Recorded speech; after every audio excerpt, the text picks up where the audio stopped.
Good morning, Michael. Good morning, Daniel. Good morning, everybody. This is Running Around Jerusalem, episode 7. We are here at Mount Scopus, the Hebrew University, and we're going for like a mix of trail and street run. It's very enjoyable. Michael, what are we going to see today? So we are on the border, literally, between the desert and the lushness of the city, and we are going to be running through the valley that is that border. It was traditionally the ancient border of the ancient city. It's called the Kidron Valley, plus like 12 other names we're going to talk about as we get down there. So let's go running.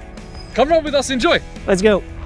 We're actually just standing right over there. Yeah. But I wanted to come here first so that you could see that we're really on the edge of the desert. Right. That's what we've got right here. And we're gonna walk or jog about 30 meters. Yeah, and I'm into the city already. And you're gonna see the city on the other side. Right. So this is one of the most amazing places in all of Jerusalem. Okay, we are literally on the border between desert and city. Right. We saw the desert right here. We're gonna see the city right in front of us. City's right in front of us. Amazing. And even in biblical times, this is the border.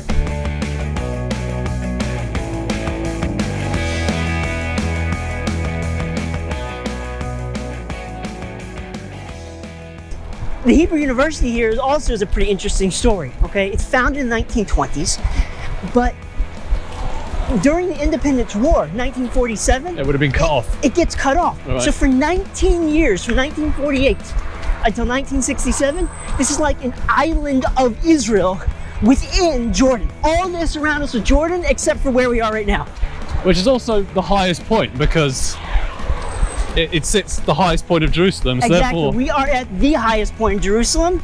Okay, this is the Mount Scopus is actually part of the Mount of Olives range. right. And this mountain is 818 meters above sea level, the highest point in all of Jerusalem. Right. So as I mentioned in the intro, we're kind of going to go trail, road. So now we're off the road, we're into the trail now, into this valley. This valley is called? This valley, in the biblical times, it's called the Kidron Valley. Actually, we still call it Kidron Valley today. Yeah. Okay. It also is called the Valley of Yehoshaphat. Okay. It's also referred to as, or at least the upper part over here, Wadi Joz. So you have all these different names for it, right? Right.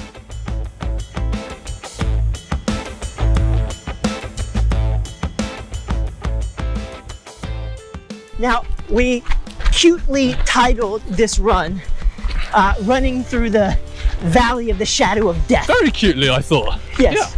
Yes, nothing cute like death, right? Like Valley of Death, yeah. But obviously, what is my reference here to? Right. Psalm 23, right? Yea, though I walk through the valley of the shadow of death, I will fear no evil. Now, traditionally, King David is the one who composed the Psalms, Uh-huh. okay? And we talk about him definitely walking through this valley. We know that because we'll talk about this later. It's mentioned in the books of Samuel about him crossing over through this valley from where Jerusalem is and heading to the wilderness when he's just fleeing his son Absalom. I see. But what I want to point out is that Right. people talk about where is the valley of the shadow of death, okay? Well, look, we talk a lot of metaphors here in the Jewish faith, Yes. and the valley of the shadow of Definitely death is Psalms.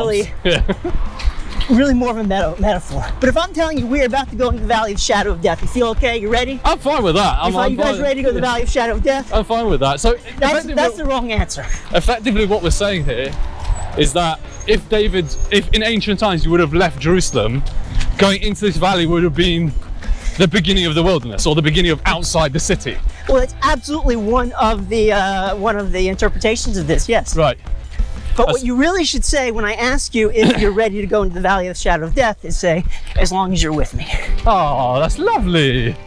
As long as you were running around Jerusalem, you know? Right? Perfect. So the correct response would be, as long as you're with me? Is that what's written in the verse? Is that what I'm supposed Right. to? So those who are familiar with the song, right? My Bible knowledge Right? is I lacking. will not fear because you are with me. One of the most amazing verses in the entire Bible. Because think about what's David saying here, okay? It says the valley of the shadow of death. Where do they get the valley of the shadow of death from? Okay, because of the word salmavet, means like the shade of death. Oh, I see. Really, Okay. what's happening to David? If we go back to the story of David, right? Yes. He bests Goliath, becomes a general in Saul's army, and becomes wildly popular. In fact, more so than the king. the king himself. Yeah. And the king is out to get him. And he's got spies everywhere. He's everywhere. He's pursuing David throughout the entire country. Yeah. And David knows that his life is threatened.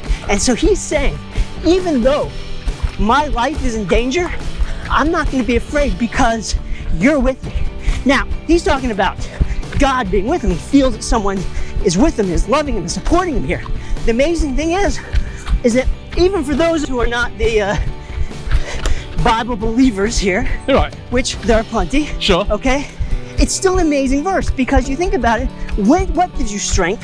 Having someone who loves you and supports you. If you think about it, even if you're on a tough run or you're going through a difficult time in your life, Right. what gives you more strength? Community, relationships, connections. Yeah. Right. And one person, all it takes is one person Sure. to say, hey, I got your back. Right. I'm with you, and gives you strength to go through. And that's what David is saying here. And I think it's an amazing, amazing That's a message. great message. I like that very much. It's Yeah. a good message first thing in the morning. So we're definitely on the trail now. We're in the valley. We've descended from up there, which is quite high. And there's like a building here in the middle of the valley for no reason at all. What's this? Another amazing hidden gem when you guys come to Jerusalem, okay, is this place right here.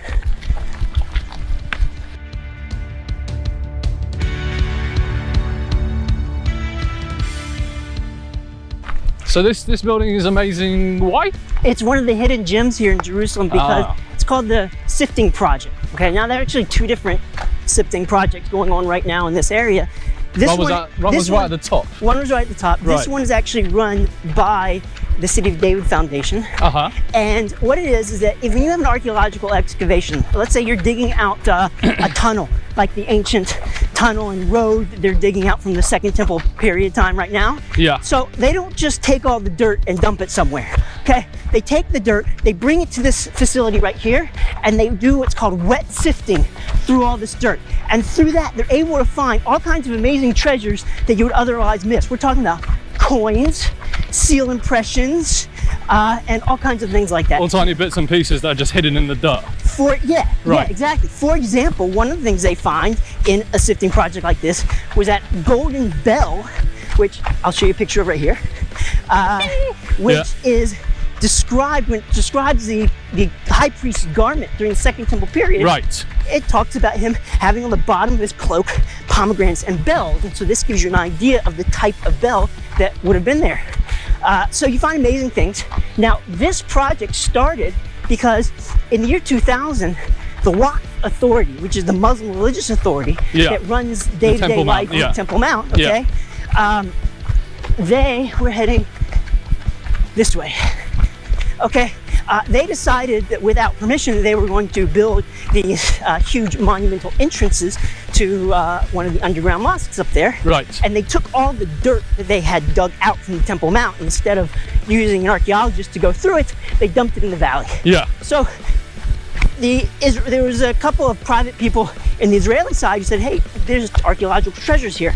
And so they got permission and they took all the dirt and they started sifting through it. They started sifting through it. Amazing story. And they've been sifting through it ever since, and they found amazing, amazing stuff. Now, the one problem So is really, we should say thank you to the Waqf for doing that, otherwise we might not have got there. that's true. We would not have found that stuff. There we go. Because it wouldn't have been dug out. There we go. However, the one problematic thing is that it's out of context.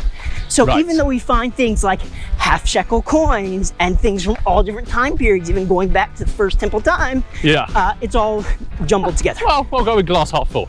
But why am I mentioning it now too? Because when you come to Jerusalem, go and sign up to go and spend a couple hours sifting through things. Really worth it. Worth it, and you always find stuff.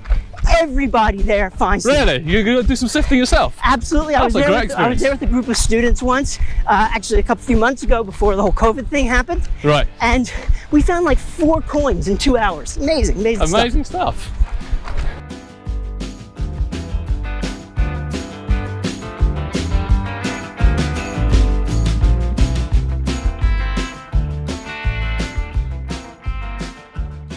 So one of the things I love running with you, Michael, is one, always hidden gems. Didn't know about the sifting project, love it, definitely gonna go. 2, olive groves. We're always running through olive groves with you, Michael. It's like a funny one. What is it with you and olives? What's this all about? Well, first of all, I have to point out that it is olive harvest season right now. Right. And if you notice that we saw back there some women harvesting the olives. Yeah, exactly. So, but think about it. We're at the base of what mountain right now? Well, Mount of Olives, obviously. Mount of Olives. Where do you think it gets its name from? Right? The ancient olive groves that used to dot this whole place, and we have remnants of it down here in the valley. So in ancient times, there actually were olive groves on the Mount of Olives. Like, it's not just a made-up name. We assume so. We assume so. I mean, there's no way to know in an absolute fact, because olive trees only are going to last somewhere around 700 years or so. Right. But look. Probably. There's one thing that I've learned with you, is just that if it has a name, be suspicious, because it might not have anything to do with it. Yeah, there were not rice paddies up here, okay? So. You never know. All right, very cool. So we're very much at the bottom of the valley now, so we've run downhill, we were at the highest point, we're now underneath everything. And just to give a bit of locations, so the old city is up to our right over there. Yeah, we're running towards the south right now. Yeah, so our running around the old city video is up there to the right, and we actually ran past this bit going in the other direction at a certain point. And we're also sort of running towards lots of Christian churches that we also saw on that run, and we said we were going to discuss. So we're running towards them. Let's discuss them, Michael. What are they doing here? Sounds good. So you see the golden onions up there of the Russian Orthodox Church there, Church of Mary Magdalene. Not the one in Einkeren, that's a different one. Different one. Don't get confused, guys. Yeah. But in a moment we're going to see also the Church of Gethsemane down here in the valley.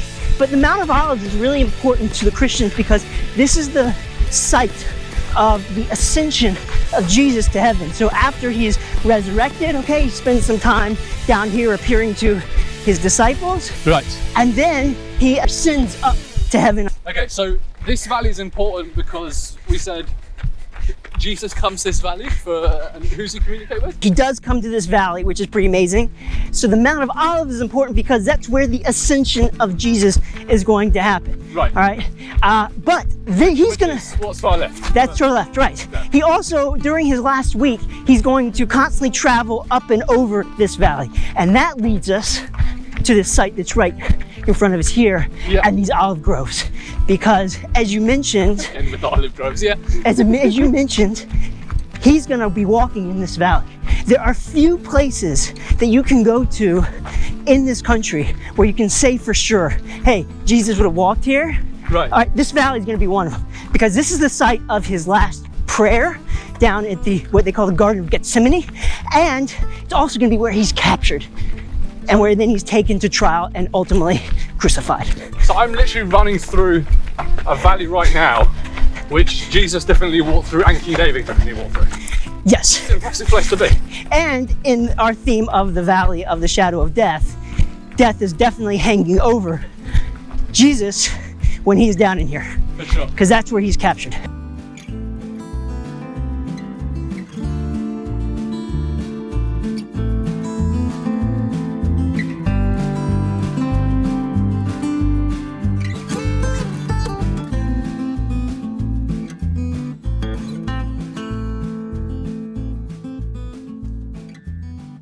Cemeteries is going to be a bit of a theme today. Correct, Michael? It's going to be a bit of a... Well, they're definitely going to cast a giant shadow over us here. Good. Nice mix of phrases. I like it very much.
All right, we are back in towards the valley here. This is the front of the Garden of Gethsemane, Church of Gethsemane. Church of Nations, yeah. It's pretty amazing, actually. It's a very beautiful church inside as well. And the garden is pretty stunning on a nice day like this. And we're gonna cut back down, as everyone can very clearly see. Old city, so we came round that way. That's the Muslim cemetery. That's the gate of... Which one's Mercy, Gate of Mercy. Gate of Mercy. Who went through that gate? It was blocked off. So the tradition again says Jesus went through there. Right. And his triumphal entry, we talked about in our run around the city walls, that really he probably went through the southern steps, which is even cooler because you can actually go to the southern steps. Yeah. Ah, yeah, this bit. So we're just going to slow down for a minute here. And we're going to cut back down. And what we can see in front of us is the large Jewish cemetery that we mentioned on that run, and here we are finally here. At the Mount of Olives Cemetery. The Mount of Olives Cemetery. So which is the oldest and one of the largest, if not the largest, Jewish cemetery in the world. I don't know about largest, but it's definitely the oldest continually used. Be careful, it's very slippery here. Yeah. Is this funny cone thing interesting? Very interesting. Is it? Wicked. Fine. Let's talk about that. Yeah? Okay, here Let's we keep going. So as we mentioned, this is actually an ancient cemetery as well. And we know that there are tombs going back to the first temple period 2,700 years ago that dot this entire mountain. We're going to see a few. We're going to see a couple of them. But really, the big monuments that we get to now in the Kidron Valley here, like the one in front of us, this one is called Yad Avshalom, okay? Or the monument to Avshalom. Who is Avshalom? Avshalom was David's son who rebelled against him. Right. And when Avshalom rebelled against David, David actually had to flee the city. And it says in the book of Samuel that he left Jerusalem, he crossed the Kidron Valley, that's where we are right now, okay? Literally, and he goes up towards the wilderness. That's on the other side. Remember at the very beginning of the morning, we saw on the other side desert? Yeah. So David, again, he's walking through this valley. Not many places that you can say exactly someone walked here. We know David was in this valley.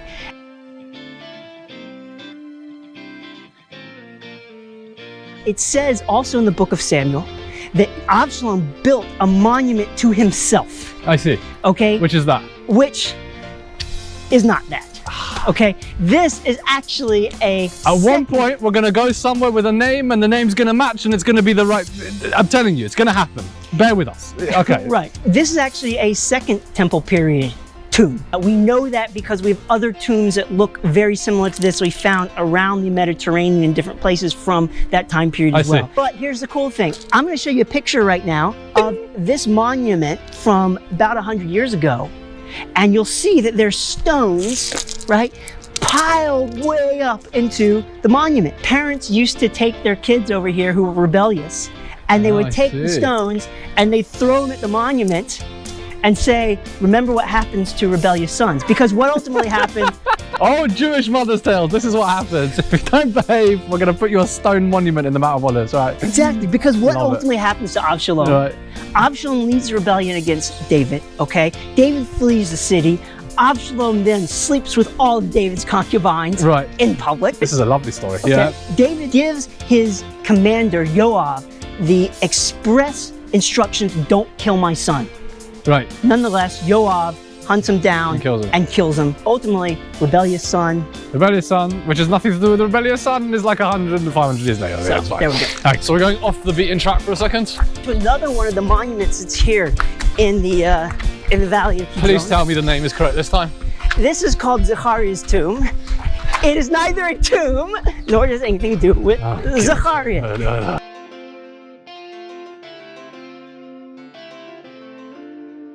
Want to hear the story from it? Sure. All right, let's keep going and we'll talk about the story as we run. That's Sound good? Oh, okay. Perfect. During the first temple period, there was one of the kings died. His 7-year-old son was going to become king, but he needed someone to be regent. His name was Joash, okay? But there's this crazy grandmother that wants to have this kid killed because she wants to rule. So he's hid by the priest, Jehoiada. Jehoiada saves his life until he is of age. Then he helps with the coup to get rid of this crazy grandmother. Right. Okay? And while Jehoiada is living, this king, Joash, is considered a great king. As soon as Jehoiada dies, Joash starts following the ways of like the idol worshippers and bad people. Guys off the beaten track as well then, right. And Jehoiada's son, Zechariah, starts prophesying against him. And the king doesn't like this. So he has him stoned to death at the temple on Shabbat, on Yom Kippur. At some point, you're going to give me some optimistic, happy stories, and not about last round we had people sleeping with their daughters. Now we got people sleeping with their concubines. Now we got people being stoned on Yom Kippur in the temple. Oh, it gets even better. Oh god, it gets even better. Gets even better. Because apparently Zechariah beyond the grave was so upset that there was blood boiling out of the earth for many, many years. Right. And when the Babylonians came in order to conquer this place, the commander saw this blood, asked the Jews, what is this? They said, oh, it's from the sacrifices. He says, no, tell me the truth or I'll kill everybody. So they tell him, well, yeah, we kind of killed this prophet and priest, and he's kind of upset about it. So he says, okay, I'm gonna fix this. He says, bring me all of the judges. He takes all the judges, slaughters them, still blood. Then he says, bring me all of the young men and women, slaughters them, still blood. Bring me all of the children, slaughters them, still blood. And he says, Zechariah, you want me to kill everybody? And the blood stops. Right. That's a lovely story, thank you so much. So we spoke about the first temple caves, which are up there. Yeah. If you can see them, they're actually, guys, I'm just gonna pause for 1 second. They're cut out rectangles in the wall. And if you remember, we spoke about in run one about burial caves. That's what it used to be like. Forget the gravestones and the whole thing. Hole in the cave, and that's where you got buried. So those were the ancient caves, and that's how people used to be buried. Well, only the most wealthy of I see. Okay. the society were buried like that. Other people, most of the people, were probably buried in the ground like we are today. I see.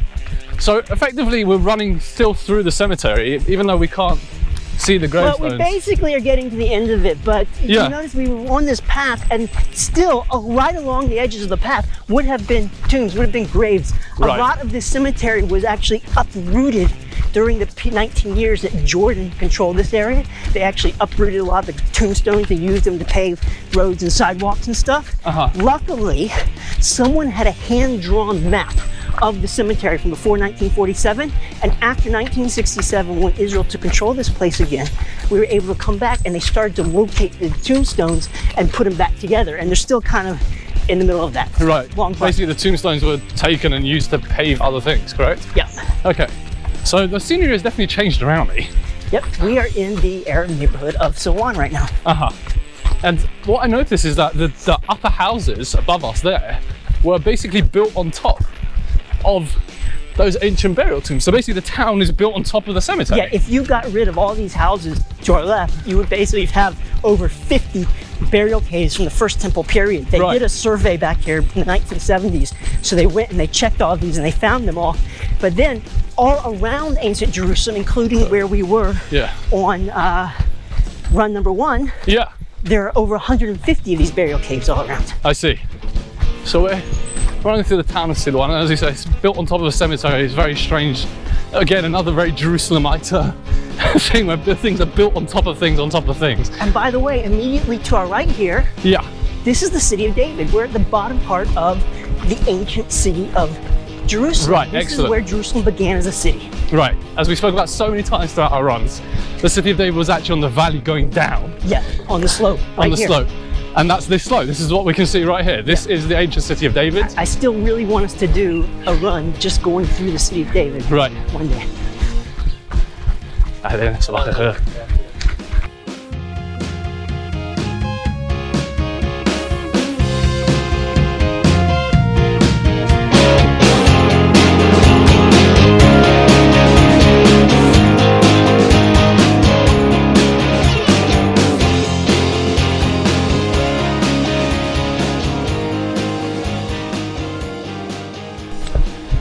So we're coming down here to this very southern end of the city of David, and at this junction here that we're going to be between the Kidron Valley and the guy Ben Hinnom is where the Shiloah pool is, or the pool of Siloam, which is mentioned in the New Testament as one of the two places in Jerusalem that Jesus performed a miracle. He healed the blind man here. Which, if you put it in conjunction with the other miracle that happens in Jerusalem, where he heals the lame person, right? It's kind of like a tikkun, or a parallel, you could say, to the verse in the book of Samuel that talks about that the blind and the lame will defend the walls of Jerusalem. So one kind of interconnects with the other. Exactly. Beautiful, I love it. One of the things I love about this run today is the changing of scenery. It's like we've gone through so many different conversions here. Started up at the Hebrew University, right? Gone through a Christian cemetery, past some churches, into an old Jewish cemetery, through the Arab town Silwan, and now we're coming around the back end to where we kind of ran on episode 4, where we started and ended up at. Well, we definitely didn't get this far in episode 4. No, we didn't get this far. But for all of those on your treadmills who think that we're lazy and just going downhill, we are about to start a massive, steep uphill going up the valley of Ben Hinnom. Everyone wish good luck to the cameraman. So incline your treadmills right now so you can join us with this.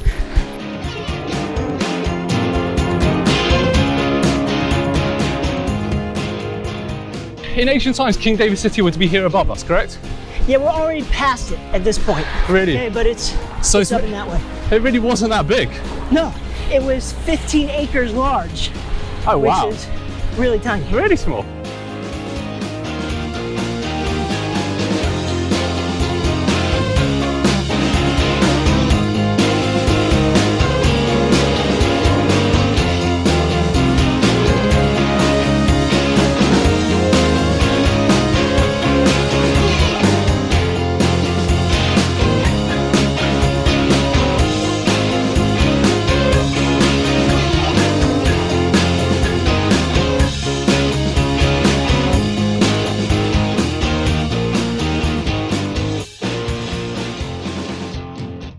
Okay, so we're going up this ridiculously steep hill, which is always part of running around Jerusalem. If you go down for a long time, at the end of the day, you're going to climb back up it. So, as it says in the book of Psalms, Jerusalem mountains surround her. Yeah, and go through her, and you have to run up them. So we are right now in the valley of Ben Hinnom. Yeah. Which, in Hebrew, Gai Ben Hinnom, which sounds like Gehenna, yeah, Jannah, which is the hell. Hebrew word for hell, right? Yeah. Why? Where does it get the name from? In ancient times, around the time of Abraham, and even after that, during this first temple period, yeah, there was a cult called the cult of Molech, and they used to do child sacrifice in this valley, where they would basically burn them by fire. Again, such happy stories. Burn. Yeah, burning kids, good. Hence the valley of the shadow of death again, right? Right, we actually talked about that on one of the runs, that this is where they would sacrifice the children. I didn't appreciate they were burning them.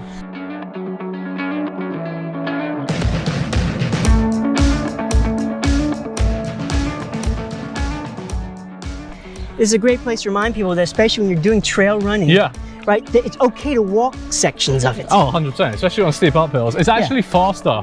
Anyone who's done any trail races on very steep uphills, it's actually faster to place your hands on your thighs and kind of push off them rather than trying to jog up. You don't, you move a lot quicker like that and you burn much less energy, because I'm sure you've done it, Jerusalem Marathon or something, charged up an uphill, got to the top, no energy, you finished. So like, wait a second, I thought I was going downhill, but I can't move. Yeah, I'm on a flat and I'm completely finished. So we've had a lot of death today, right? Tons of death. Okay, so let me give you a little bit of contrast to that.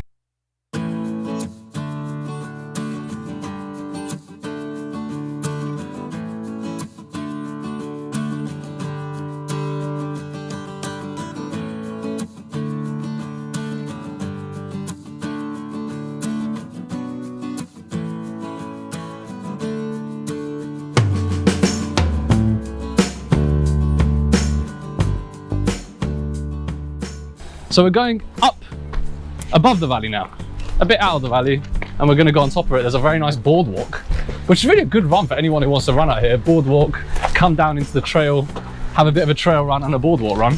Lots of fun. Yeah. So Michael, you promised me, after all the children sacrifices, people sleeping with concubines and death, that we're actually going to get a happy story. We'll get a happy story. To get a happy story? And for that, we have to go back 4,000 years. Okay, fine. To the time of Abraham. Why do I feel like this is not going to be a happy one, guys? Yeah? The most famous story we have about Abraham is that he's commanded by God to sacrifice his son, Isaac. Right. So he gets up, travels for 3 days, looks out, sees the place which is where the Temple Mount is today. Run number one. Number one. We looked over, yeah. And takes Isaac up there to sacrifice him. Right. Sounds like a happy story so far, right? Yeah, it's wonderful. At the very end, he stops. He doesn't do it. The angel stops it. Well, the angel, according to the simple reading the text, calls out to him, Abraham, Abraham. Yeah. And he stops. Yeah. What was this voice of the angel? Was it an actual being that is sitting there and stopping him? Is it like the Da Vinci painting With the or hand. Rembrandt painting, I don't remember who did it, were they holding him back? Yeah. Or was it his inner conscience telling himself, no, I'm not gonna do this. This is not the God that I signed up for. The God I signed up for is one that loves life. If you think about it, this is the same guy that argued with God when God said, I'm gonna destroy Sodom and Gomorrah. Yeah. And Abraham says, no, you can't destroy life like that. Yeah. So we get to this point, the moment of truth. Is he gonna be like the people of Molech in this valley? Or is he gonna start a revolution of something else? Of loving life. And he stops. Right. And he chooses life from here. That's very nice. And kind of the father of lots of modern civilization where we appreciate and love life. And so here's the piece of the story though, that everyone leaves out. After all is said and done up there on Mount Moriah, Abraham receives a blessing. Right. What's the blessing he receives? Okay. That your descendants should be like the stars in the sky Sand on the beach or and something? the sand on the earth. Now, Yeah. why does the Torah say stars and sand? Why doesn't he receive something else? Why stars and sand? What's unique about them? Too many for you to count? Okay, well, you can say that about the number of licks to get to the center of a Tootsie Roll pop, Right. but it doesn't say that. So what's unique about stars and sand? All right, help me out. Stars. Every individual star has value and gives off its own light. So on its own, it's a very powerful entity. Sand, 1 grain of sand is bupkis, worthless. But millions of grains of sand together can hold back the tide. Right? And that's what Abraham's descendants are supposed to be like. That each and every person has this like spark, this star, this amazing thing about them individually. But also, individually, there's the limitation. And then together, if they actually are working together, then that's where the true power comes from. Right. And this brings us back to the very thing we said at the beginning about supporting each other. Imata imati. With you or with me, then I can go through the valley of the shadow of death and fear no evil.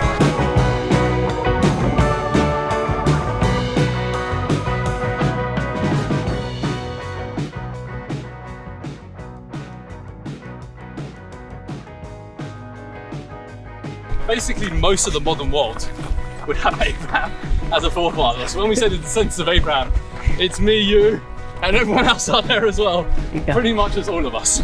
So I think we should all learn from those lessons, no, Michael? Sounds good. This was a great run. I think so. Yeah, really. And look, we're back at a familiar area. What I love about these runs is that even though they're all different, we do see some familiar places, We do. which allows you to get to know a place a little bit better the more you visit it. And the familiar stories.